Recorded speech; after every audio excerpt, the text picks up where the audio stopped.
And then there we go, dude. I like the abruptness of that. Hey, everybody. Happy Friday. Welcome to This Pink Cloud, Season 3, Episode 4. I didn't realize we would make it this far, but we have. Season 3, Episode 4. Hey, if you're watching us on YouTube, it's really easy. Do me a favor. Click the subscribe button. We're also on all podcast formats. So, hey, I just had some echo. I like it. But let's see. Okay. So, yeah, be sure and subscribe to the podcast. Follow it. Share it. Comment. All that good stuff. I want to also hit. Let's go ahead and I'm running the board now, guys. So it's going to be trouble, just so you know. Well, first off, let me introduce my guest right over here. That is the one, Josh Jordan. No, that's Henri Boyce. And then let's see if we can get it both up right here. But see, they're on top of each other. That's that is not Josh Jordan. The other guy is Josh Jordan. Henri, Josh. Yeah, and then we also have Dusty Burrows, so you can be Dusty Burrows today. We all love Dusty. But hey, Josh, thanks for sitting in again. I appreciate it. We know Dylan's going through his thing, so we'll recap with him. And, circle back, but he's in the right place. The right place. The right place at the right time, I guess. I don't know. We'll see. Yeah. To be determined. To be determined. Let's get that big shot, that group shot. Oh, there we go. And there's our friend Fitz, by the way. Hey, Fitz. Yeah, Fitz is helping us out with the audio portion and all that good stuff. And then sitting actually right here. There we go. This strange guy sitting in the flannel, kind of looking like a gang member. In the beard gang, is my good friend. I can call him a gang member. Yep, he can. Here, you gang affiliated? No, anyway, this is Blake Berwick, and Blake actually works with Henri, and we will get into that. Just real quick, I want to put this up. This is our sponsor, which would be summersky.us. That's www.summersky.us. Their phone number is 888-857-8857. Once again, that is 888-857-8857. It's a place where I got sober. Hey, and if I can do it, you can do it. Hot damn. Is that Summer Sky Treatment Facility? That is Summer Sky out in lovely Stephenville, Texas. I went there when I was 18. Did you? I did. Wow. I can't wait to get into this. I went there when I was 18. Back in 1967. Back in 1967. Here, let's get this shot up. Man. There we go, Josh Jordan, and then take the. That's Henri Boyce, by the way. Here, let's get that. Thanks. Is this Henri? Which one's Henri? I'm I know. Henri. There we go. Hi, everybody. That's me. It's Henri run, Boyce. dude. It's run by the inmates here. I tell you what, man. But okay, so I'm excited to have you on the show. I've been in the recovery industry for about like 6 months or so, and I've heard your name, and it's always favorable. And are you taking down notes? Are you taking down notes, or do you have? My name is always favorable. There you go. Right. We have a court. These are positive things I'm going to put up on my We board. actually have a court stenographer in the other room. I have a whiteboard in my room. I'm going to put this up. They always say it's favorable. But Henri, why do you spell your name with an I? My parents were hippies. Oh, yeah? Yeah. Another note is my middle name is Gaylord. I like it. Yeah. So it's like Henri Gaylord. You know what I mean? Yeah. It's like it didn't really become funny till Meet the Fockers came out. All right. But when that came out, I was screwed. You know? I'm not going by Gaylord ever. Yeah, they already beat me up every day after school, but then they really beat me up. You know, Right. It was like, you know what, man, you know it's coming. I know. You know. So. Yeah, lots of energy in this room. Lots of energy. If you have an iPhone, right? If you have an iPhone and you ask Siri to call Henry, she'll say, calling Henri. Calling Henri. Do you prefer Henri? No, I don't. Or do you? He prefers ornery. But what I know I am is Henri, for sure. There we go. I'm Henri that's named Henry. Hey, dude, you're supposed to hit the rim shot over there, Josh. Where is it? There is the rim shot. Yeah. It's over there somewhere. Well, you should have traded spots. I would have totally done that. Thick clip. I would have thick clipped it. There you go. Thick clip it. Anyway, it's over there somewhere. But, okay, so Henri Boyce, the reason why I decided to do this show, this podcast, that whole thing, is because, you know, I think that there was so much when I was just coming up and getting sober and stuff that I didn't actually really, I need to put my own shot on as I'm talking.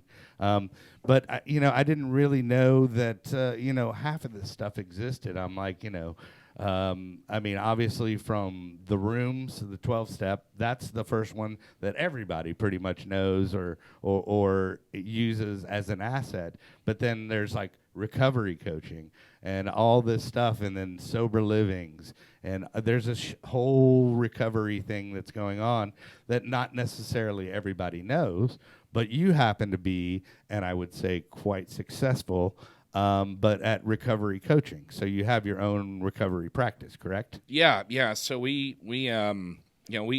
changed this up a couple of years ago. We kind of got away from the terminology recovery coach, and there's a big reason for that. We work with, I would say 85-90% of our clients, their primary is mental health. So we try to stick with life coaching just because it kind of takes that stigma away a little bit, and we work on such a wide spectrum. I think recovery coaching in general has kind of a stigma with, hey, it's you're showing up and taking them to meetings, taking them to do the things that they do with their recovery programs and different things like that. And that's a small piece of it. There's so many areas of somebody's life that they're working on. We work with kids with, they're on the spectrum that have bipolar disorder, reactive attachment disorder, personality disorders. From all different scales, so and who have struggled with severe trauma. So, that's kind of the reason for it, because the reality is that like we're navigating down all areas of life. Their family, their recovery, their mental health, their spirituality, their friendships, their school, their intimate relationships. A lot of the kids we're working with, they're navigating through puberty and growing, and all the hormones are going, and they're doing their thing. Well, what age group? Okay, first off, what? Let me switch the shot so we can get my gang member on here. Oh yeah, ready to roll. But so you say that. So you want to. What would you identify it as instead of recovery coaching? I know I have personally an RSPS, which is recovery support peer specialist, because everything has to be PC and have a groovy acronym now. Yeah. But what would you explain, what exactly, would be a good encompassing title for what you do? Recovery specialist. Recovery specialist. That's what we are. So before it was RSPS, is PRSS, Peer Recovery Support Specialist, and then they just changed it. I think this last year to RSPS. We got grandfathered in, so we're PRSSs, but it's the same thing, same training. And then the MHPS, we also have that certification as well. And we do all broad spectrum. So we do life coaching with adolescents and young adults. Okay, and I was going to say, what is the age group? What are we talking? We're looking at around 14. I say that because if there was a 13-year-old who was more mature, 13's that age where they start getting into preteen, navigating through that. But 14 up to 25 is really where our your wheelhouse. Yeah, and more. We probably deal with more 16, 17, 18-year-olds than anything. And it's just guys, or Nope. okay? No, so it's we have Erica and myself, and then we also have Mel and we have Blake. So we work with females and males. We're very much gender specific on that one, and what I mean by that is because I need to offer clarity on that. Yeah. So Erica and Mel work with females, and we'll work with the families. Where whenever we do males, we work with the males, and Erica and Mel work with the families.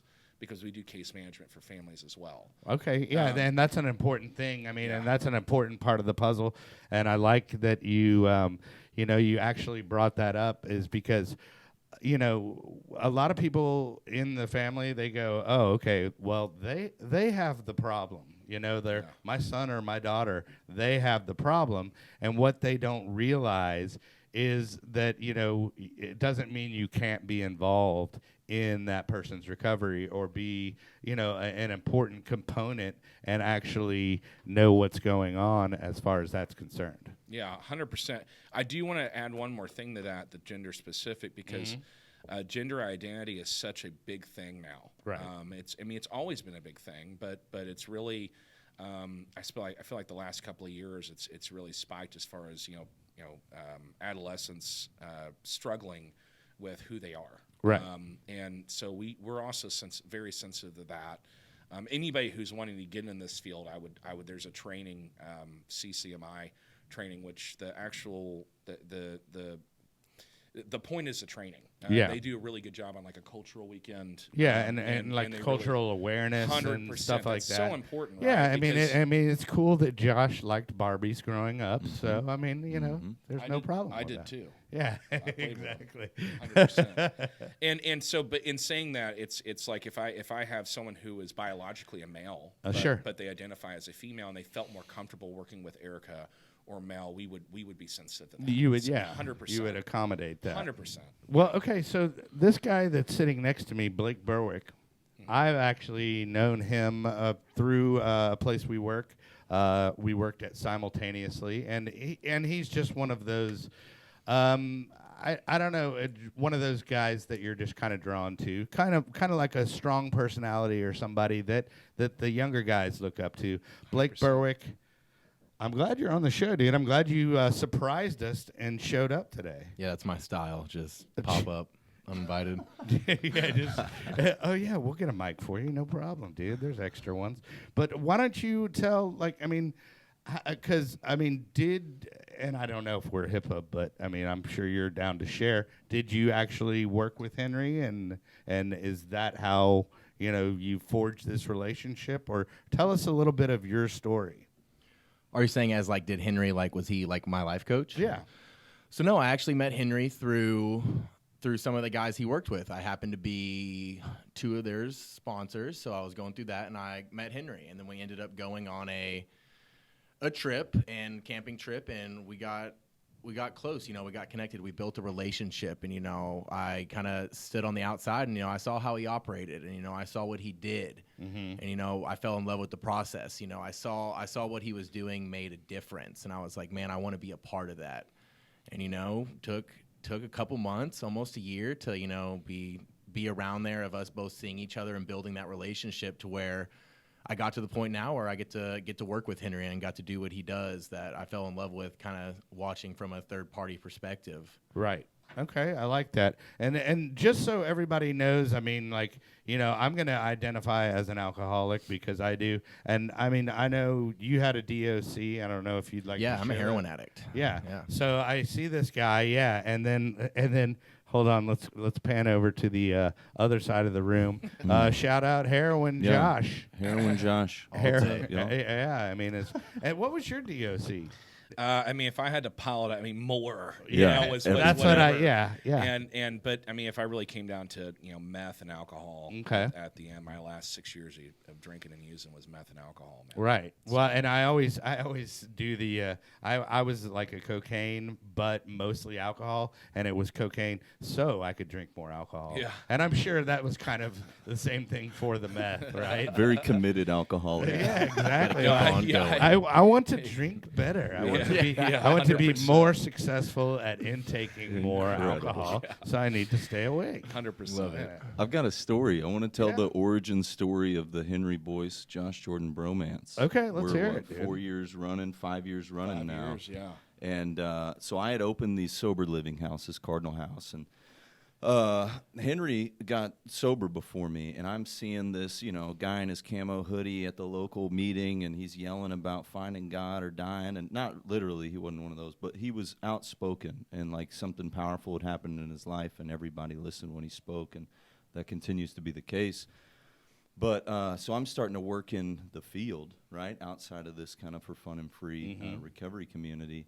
And I don't remember how it happened, but I know that he hit me up, and he's like, hey, I know that you do this, but like, how do you still be, how do you still have integrity as just like a person in recovery and all that while still doing this kind of businessy side of things? And we ended up going to get coffee, and we're talking about, sponsorship lineage and blah, blah. I'm like, coming down to this conference I'm going to next week. And so we roll down there together and just inseparable ever since, right? Like both getting to, like I got to work for BFR back when it was interventions and transports, and I got to sit in on BFR, I don't know what that is. Boyce Family Recovery Okay, there we go. Solutions. Anyways, they were doing interventions. I got to go sit in on that, and they helped me learn kind of what that looks. And I don't know how many we did. We got all these yeses and all these kind of rebuilt families. And anyways, like it's blown up, right? And I remember Henry calls me the first time that he took a call from an adolescent's family, right? Because that's a whole different thing that I am so ill-equipped to even begin to talk about. And I remember he was like, I don't know, but I think yes. I think, given his personal history and everything that he's healed from and done work on and blah, blah, blah, like, why not? So he goes over and he calls me, and I remember he's leaving. He's like, I haven't felt the presence of God that powerfully in a long time. And I don't, what was that, 2-3 years ago now? Yeah. And like everything switched over, and like you're just watching all these kids.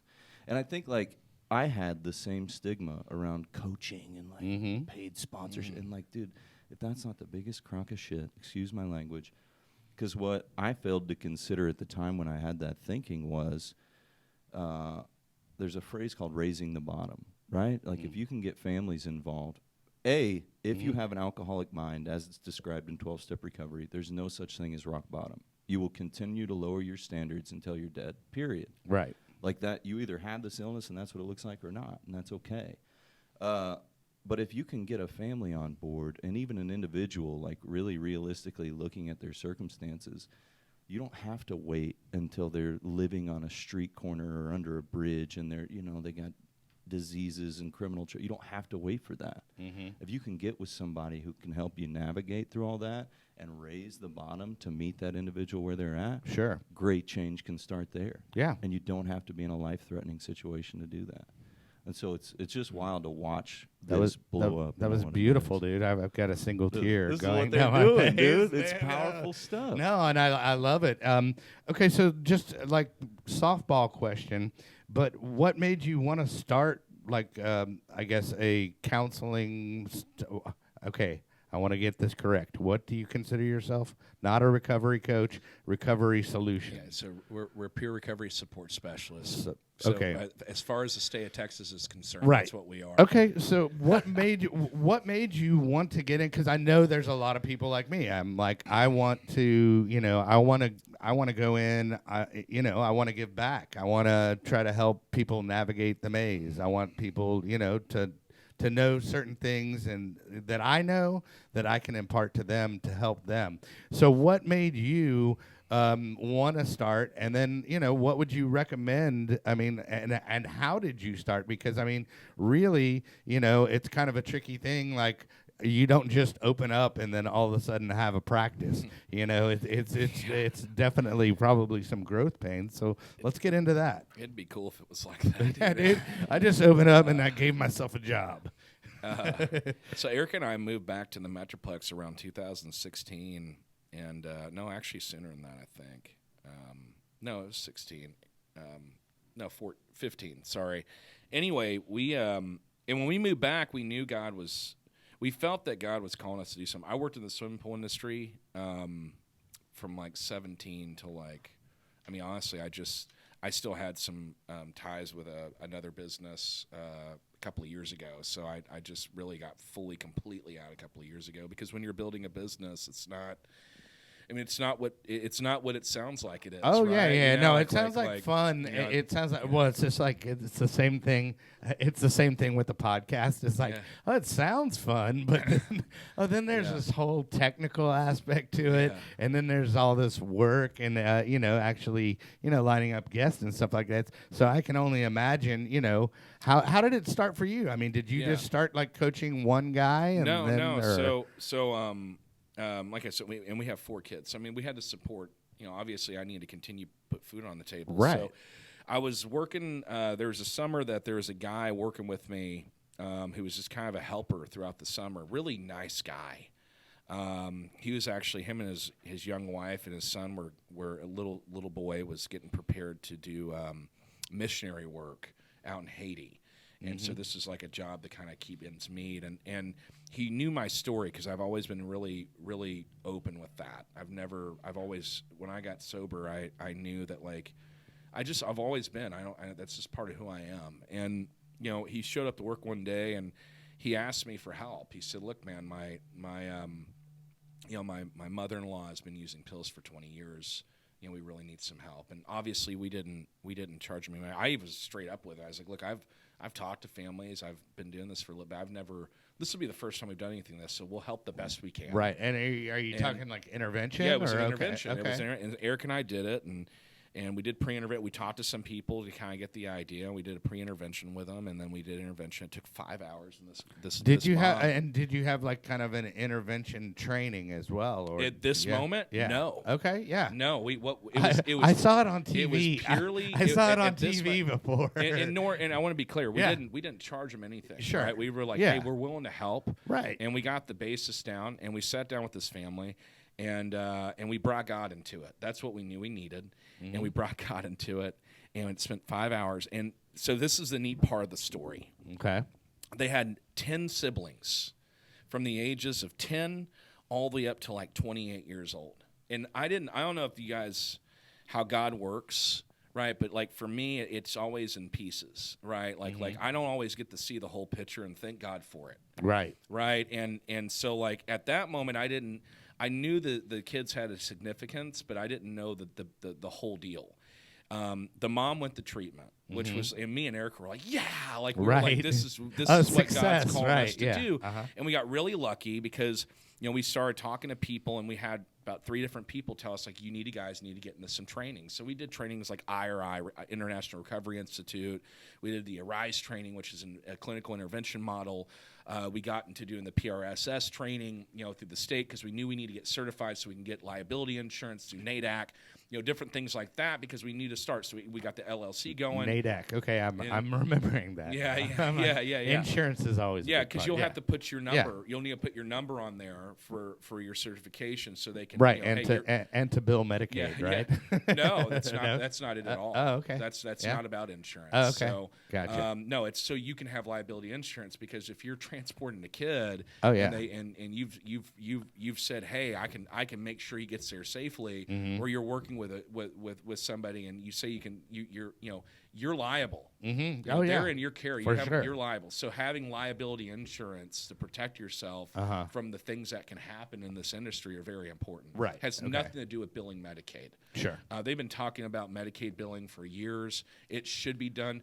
Coaching should be a billed thing through insurance, so families don't have to spend the money they have to spend on what we do. Right. And we're in a field already that's the standard is so high that it's almost disgusting, right? How much but I'm going to answer the question before I start going down this, because this could change gears real quick. Dude, so anyway, but so we kind of rolled in, and once we got training, we understood what coaching was and wasn't, because I very much had the same beliefs, right? Because I saw coaches around the 12-step fellowships, right? I saw, and I'm like, what is this? It's like, so what are you actually doing, other than like going out to dinner and like making sure they're doing what they could already do on their own, right? Right. And once I understood what coaching was and like what the direction, then we kind of started, we started going in a direction. And we Well, started why don't we dive into that a little bit? Yeah. I mean, what is it besides that you do? Well, so I'm going to do it because I do it on pen and paper all the time. So a piece of it, right, is like first and foremost, like everyone who comes to us has some sort of substance abuse issues. Right. Right. Like we don't get a call from anybody that hasn't been dabbling in something.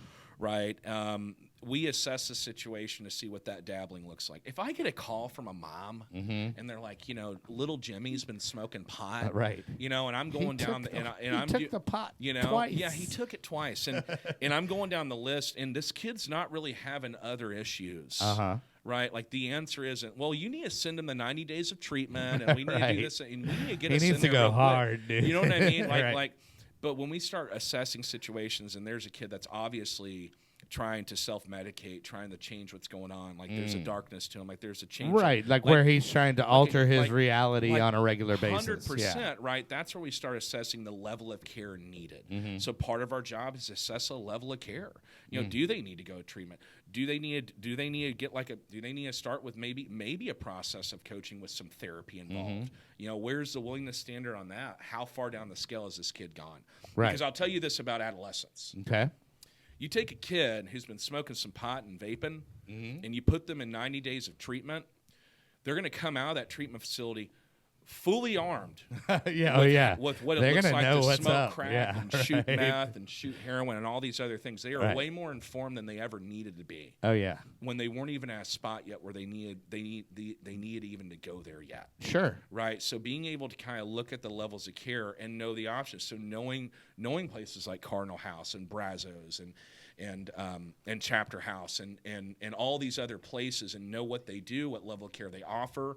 So when I go to your facilities, like I'm not like it's great, man. Like we got zip lines and horses and equine therapy. Yeah, which equine therapy. Equine therapy is really great for someone who has some major trauma, but like all the other the shiny little bells and whistles that like attract on the website and track this and that. My questions are, what do you do? So you guys talk about that we do individualized care. Explain that to me. And they're like, well, I mean, once a week we're meeting with the client. Okay, that already happens in every other treatment facility. So what's the individualized level of care?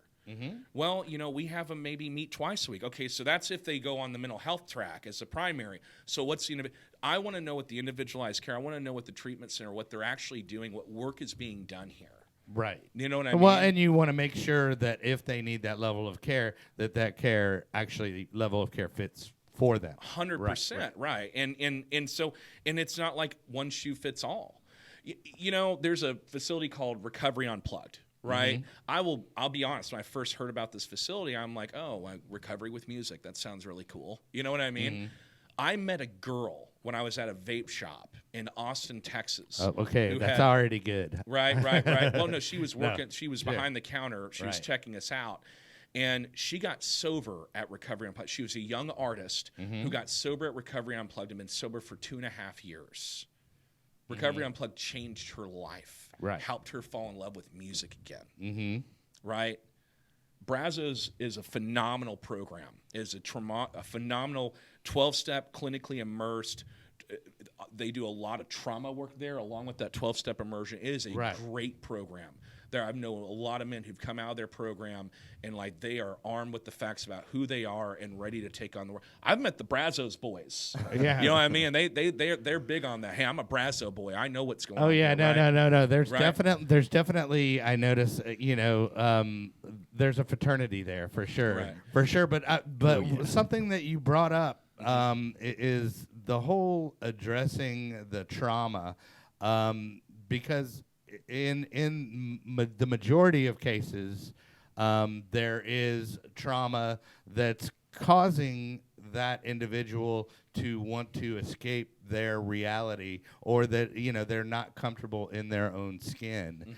And I wanted to talk on that point a little bit because I think that's important that people don't realize that that's a huge part of the recovery is addressing and frankly, the 12 steps are designed for you to deal with that trauma. as well. I mean, as a part of it, not the whole 12 steps altogether, but I mean, there's that component to it. Right. So, Well, let's go around the circle, Okay. right? Because you asked a very specific question, like what sets life coaching aside from just being the guy that takes in the meetings, right? So we can go to the trauma like mental health and trauma next, right? So part of our job also is to make sure and assess the trauma and assess mental, where they're struggling with mental health, Right. if it's even identified, right? So when you're under the age of 18 years old, the DSM-5 is about that big. Loads of disorders in there, loads of different information. Well, when you're under the age of 18, about that much matters, right? So there's only a handful of things in that DSM-5 that can pertain to you as an individual. So also making sure they have the right type of therapist for what they can do, and that therapist is armed with navigating through and getting to the basis of the traumas, because here's the other piece of it. Right, like, so because if there's somebody that's like a sex addict, or anything like that, then you want to get them specialized with the correct therapist. Right, 100%, right? But when you're dealing with kids, right, the reason it's like that is because exactly what we talked about before. They're going through a lot of hormonal changes. They're going through puberty. They're navigating through guess what? By the time we hit 16, we all are selfish, right? We're all extreme selfishness to the core, right? And we think we know everything and this and that. Being able to connect with a kid on that level, because what is the number one thing they say? Two things. One, I'm bored. Two, no one understands. The only people that understand are my friends. Yeah. And 9 times out of 10, when they're in a situation like this, the only friends that understand are friends who are very similar situations that they're in. Right, so just for the record, we don't come in and be like, well, you need to get rid of your friends, right? Because that is a really good way for a kid. I think that would go over really well. Well, it's a really good way for a kid, right, to sit here and say, okay, so you're just like everyone else. No, man, our approach is very much like, hey, look, let me tell you about what it was like for me as a kid, and going back to like Josh's story, the reason I had such a spiritual experience, it's actually full circle. It's completely full circle. I was in and out of churches before I ever found 12 steps. And for the longest time, when I was in and out of churches, I felt like I was called to work with youth. Right? I let go of that, right? Like just, I got in the 12-step fellowships, and I kind of let go of like that being some sort of thing in my life. And then, right, 3 years in to doing what we do now, I go and speak at an adolescent facility, and I cry for 45 minutes on the way home because I felt the presence of God in my life, and I knew for a fact what I needed to do was work with kids. A week later, a good friend of mine sits me down and says, what if you start coaching teenagers? And that's when Josh got the phone call. And the moment we made that decision, all sort of remarkable things came up. Right. The gates opened and put us in position, because I have a story, a unique story. That's the cool thing about being PRSS or MHP, RSPS.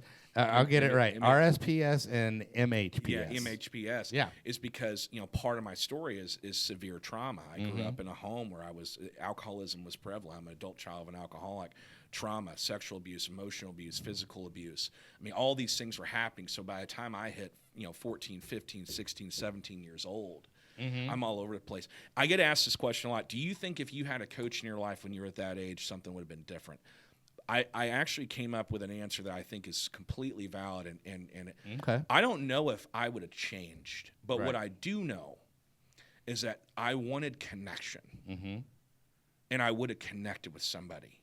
Now, that may have just been a seed planting moment that down the road I remembered Mr. Henri that showed up in my life and really tried to meet me where I'm at, right? Because I think that's all the experiences that we have. Is when we come in here. I know for me, when I came in, finally got sober in 13, right? Like all those seeds that were planted all of a sudden came in. It's like, man, I remember the pastor that tried to help me out. I remember this guy. I remember this guy. I remember everything I was told the last 3 years when I was in and out of the fellowships. Sure. And so, but I do know the connection would have been made. And that's what we try to do. Our goal is to spend time connecting with these kids and helping them see, like, man, you're not alone. Like, this is what happened to me when I was 16 years old. Right. Which opens up the door to kind of help them. And, man, listening. Like, these kids will tell you everything if they feel a little bit of trust. Oh, yeah. And through that process, it helps us kind of get a gauge on, okay, is heading down a road of working on trauma. And I want to be clear on this too. We don't believe in big T's and little T's. Right. There's no such thing I as have big heard trauma that, as yeah. little traumas, Mhm. right? We believe that trauma is trauma. Whether a kid had a great life and their parents split up when they were 13 years old, Or their parents named him Henri. yeah, or their parents named him Henri, right? Or you know, their father has been molesting them for the first 6 years of their life. Yeah, sure. You know, these are the things that these are the cases that we feel like God puts in our lives. We work with some really tough cases, and we've worked on some really tough cases. But that's our process. So navigating through the trauma, navigating through the things like that, we work more closely with therapists than we do anybody else. And Well, I was gonna say, and not to give away your secret sauce or anything like that, but where do you? I mean, I guess at this point it's probably more like word of mouth, as far as how clients hear about you, because you've been. How long have you done this now? We started in 2017. So 2017. So you got a little traction going. But like as far as that and building, like if you're a recovery or recovery support peer specialist, sorry, if you're aspiring to do that, what would you like? I mean, what would you recommend to do? Like, I mean, where would you get your clients? I mean, just from friends and recommendations, or I mean, do you find like maybe like through the church, or do you have different relationships with therapists, or is it a combination of pretty much everything? Well, I mean, I have a belief that this is what God wanted us to do. Mm-hmm. I as you know, I'm just going to be straightforward with it. I think there's a lot of people out there who like the idea of doing this work, and some of it's because of straight altruism. I've met some really great people in trainings who you really just want to do it, right? And they feel like it's something they want to do. And I think everyone, if they feel like they want to help people, should consider the idea of navigating down that road. The reason I talk about the God aspect of it is like everything lined up. Like we went to like a business development thing. Like there's TAP, right? So we went to one of those and we met a therapist there and we ate lunch with them. And the first thing that they told us is what I would tell anybody getting in this field: trainings. Get as much training so you can do this ethically and you can do this the best route and you know what you're doing. Because there's a lot of coaches out there who are really great people and who are actually naturally good at this. But there's also coaches out there who are just doing it. There's no certification. They've had no training. They're just kind of going at the seat of their pants, which is there's no judgment on my end. That's great. There's so many people that need help, right? There's so many people need that. But the trainings offer something that just kind of doing it on your own doesn't. Like it offers you a direction to go, and ethics most importantly. Right. Like the neat thing about ethics is that they offer the same type of ethical training in those trainings as they do with therapists, with LCDCs, with LPCs. They want you to live by the same standard that therapists do. Right. Right. So trainings is the number one thing. The number two. Speaking of that, what and not to put you on blast or toot your own horn or however you want to look at it, but what certifications do you actually have? Well, there's only there's only two certifications. Well, depending on what route you go, if you're strictly going recovery, there's only one certification that actually matters, like that's relevant, and that's the RSPS or what was called PRSS, because that's through the state of Texas. You were certified through the state of Texas to be a recovery support specialist. Right. If you're also doing the mental health along with that, or you're going the mental health route, then it's the MHPS, right? Sure. Because that allows you, and people ask this all the time, so how can you get that certification? You got to graduate through high school, and you've had to go through mental health stuff, right? Like you have to have history with mental health, personality disorder, mental health disorder, any of that stuff. Recovery-wise, you have to be someone who's in recovery, right? Like that's part of it. Yeah. And those are the qualifications, right? And those are the certifications that matter. Right. Now, depending on the field you're getting in, like if you're wanting to do trainings, I think it's important. I would recommend anybody to if they have the ability to do school, anybody who has the ability to do school, get into Eastfield College and navigate through the LCDC. there's so much. I was so easily able to navigate through those classes, and still are navigating through those classes. My wife almost has hers; she's almost done. I have about another year left. I was able to navigate through those classes because of those trainings. So just keep that in mind. The trainings that we've already been taught, I've been able to apply to classes, which has made them really easy to navigate through. So just to kind of justify life experience, justify the training. So Sure. CCMI is a good training, Right. But the certification isn't gonna like that. There's no special certification with Right. that gets you certified through the state of Texas. The only one that matters as far as like certifications are the RSPS and MHPS. Right. But all the trainings we've attended, we've gotten something from. I got you, yeah. You know, Arise is a clinical model intervention. Uh-huh. They're great. Judith Landau is phenomenal. You know, we probably got. Do you still have interventions as a part of your? 100%. Yeah, 100%. All right. Yeah. Okay. Yeah. We. Did you want to say something, Josh? I wanted to back up. You talked about how to get, like, how do you get clients? Yeah. Especially like Yeah, for yeah, somebody yeah, starting out. And I'm just imagining now, because this is not everybody's doing this, right? Like you can Google rehab for my son, and you'll find all of the places, especially the ones that can afford a really high Google listing. I imagine somebody may be sent this episode for their kid who may be, and there may be a family watching at some point saying like, how do I know I can trust, like, what is this, and blah, blah, blah. Something that differentiates the behavioral health or like the treatment industry from, say, the medical field or whatever is like we lean very heavily on referrals, right? Like business to business, provider to provider. What Henri was talking about is like as treatment professionals, we almost have like an ethical obligation to know what other people are doing.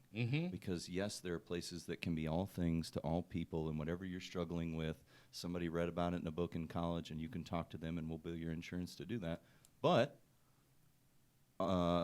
in a big way, like we're all doing something more specific than that. Well, and we're I gonna mean, be able to help. your job and what you do, which is that. great, is marketing for Brazos. So Yep. shout out to Brazos. What I But- want to make clear but to yeah. the families that may be watching is get with somebody, right? Like somebody in Henri's position, get with a treatment professional who seems to be well connected to the community they work in, and be specific about what your son's walking through, what your child is walking through, what your loved one is walking through, whoever it is, so that you can have the best bet in finding them the care that they need. Right? And I think that's huge, because you go to a doctor's office, we just had a baby, right? And they were like, you need a pediatrician. And I was like, well, By the way, who's good? congrats on that. I'm a Thank little you. disappointed you didn't name the child Kelly, but go ahead. I'll let it slide.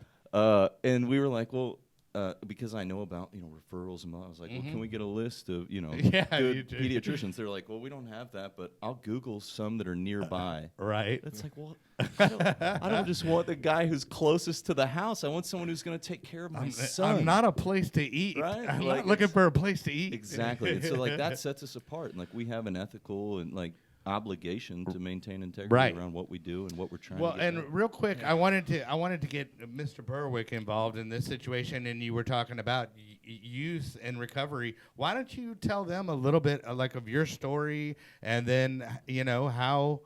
I mean, because you're a relatively young guy. You're what, 20 and some change, Yeah, dude? I'm 24 years old. Yeah, so that's the big thing of why, like, I fell in love with this, because like I started struggling with addiction when I was like 14, 15, 16 years old, and started my recovery journey around then, and and it took like 7-8 more years of some tough shit to finally get sober. And so that's why I fell in love with what Henri was doing, because I'm thinking about it now, like, I don't regret the years that I had to go through to get to where I'm at now, but like I wish I would have known sooner of what I possibly could have done different and had those seeds planted. Because getting thrown in treatment at that young age, like Henri said it exactly. Well, right. how did it go for you? I mean, obviously, okay, this is what I find amazing about what I know about Blake's story. He's from a fairly affluent background, which a lot of these kids are. And Josh included, and how does that happen? Like, how does you just go from? I mean, I get the whole beer thing, because I guess it's maybe a rite of passage. I don't know. I'm justifying it that way, but how does it just go? Oh, okay, heroin, dude. I mean, because when I was a kid, I got the memo. Somebody slipped me and goes, there's a high probability that you're not going to be able to get off of this shit, and you're going to be doing some really shady shit to keep doing that habit.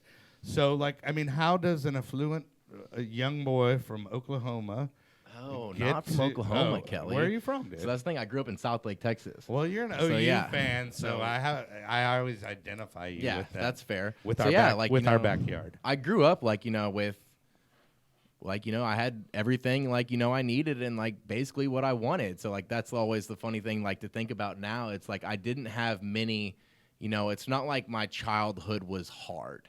You know, like it was an easy childhood. You know, I played sports, had successful in sports, you know, school, you know, socially, but then it's like, you know, I used those things to like justify what I was doing. You know, started socially drinking like on the weekends, smoking weed. Okay. Then it involves cocaine. Like you said, like, you know, I did coke or like Adderall so I could drink more. You know, that was what dude, we my did. man. There Yeah, you go, right. dude. That's Yeah. the thing. That was the thing to do. You know, Right. you can rally, snort some coke. Yeah. And so like we did that, and then it started progressing into like, you know, hey, I heard about these things that like, you know, that'll like hit harder, like called oxys. So I was like, oh shit, like let's do some oxys. And then it was Right. like, hey, like I found the next thing. And it was like some fentanyl. And you know, we tried that in high school, and then, you know, I just used the excuse of like, you know, like I'm in sports, I'm doing all these things. Like I should be allowed to have fun. And, you know, fun for me was getting super fucked up with all my friends and, you know, like partying. Like, Right. that's what we did for fun. Sure. You know, any activity related that we did, we had to be fucked up for. So we did that. And then I go to college, you know, I go to the University of Oklahoma, and then, you know, there's no one around. I'm alone. I'm just like me, myself, and I. All your user buddies weren't Yeah, there? exactly. No, but it was wait, like all I your was talking about, like, all your parents. user buddies didn't go to college? What? Yeah, no, like there was no parents. I didn't have to Right. like come home Oh, to my yeah. mom and dad. Sure, Like I was sure. like I can do whatever I wanted. Right. And so, you know, I took that idea and it went horribly. I failed all my classes first semester freshman year. Did you happen to oversleep for any of those? Oh, I just barely went. Yeah, right. Yeah, I was too busy like Right. getting high. Sure. And then so, you know, I took all those again, and you know, just every semester was like it was a fuck up, and then the next semester was like make that back up to gain some trust back with the parents. And then just steadily like, you know, getting oxy shipped from Texas because you know, I couldn't at that time, like I wasn't like comfortable enough to like venture out to try to find some like in the area. Right. But then here comes like sophomore year, and it was like I was buying some weed, and he was like, "Hey man, like, do you like oxys?" And I was like, "Holy shit!" my God has man. answered my prayers. Like, and then like, you know, and then it just took off from there. Right. You know, going Sure. like maybe once a week to every other day to every day to multiple times a day. And I was driving to like Edmond, Oklahoma. So like I was You were doing the legwork, dude. yeah. So I was like spending majority of my day up to 8 hours. So basically, like all of us in this room, Yeah. it became your job. yeah, exactly. Yeah, Getting my job to go getting get dope. high and chasing that high Yeah. became your job. Like I'll never forget